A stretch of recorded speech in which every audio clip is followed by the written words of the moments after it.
ملګرو ملتونو یو ځل بیا افغانستان کې په ټولشموله حکومت او بشري حقونو ټینګار کړی. د ملګرو ملتونو عمومي مجمع له طالبانو حکومت څخه غوښتي چې خپلې ځپونکې تګلارې پای ته ورسوي او په افغانستان کې ټولشموله حکومت جوړ کړي. ملګرو ملتونو د یوه پریکړه لیک په تصویب سره په افغانستان کې د بشري، اقتصادي او بشري حقونو د وضعیت د خرابېدو په اړه خپله ژوره اندېښنه څرګنده کړې ده. دغه پریکړه لیک د 114 موافقو، 12 ممتنعو او 2 مخالفو د اسرائیل او د امریکا رایو پر بنسټ تصویب شوی دی. پریکړه لیک کې د افغانانو پر نړیوال ملاتړ او په هیواد کې د بشري حقونو، سولې او ثبات لپاره د نویو هڅو پر غوښتنو ټینګار شوی دی.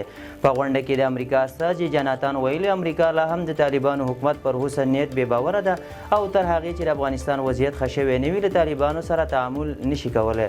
خو قطر کې د طالبانو د سفارت سرپرست او ملګرو ملتونو کې د افغانستان د څوکۍ لپاره نومان سهیل شاهین د افغانستان د وضعیت په تړاو د ملګرو ملتونو وروستۍ غونډه د دوی له استازي پرته یو اړخیز او بې ګټې اقدام ګڼلی دی.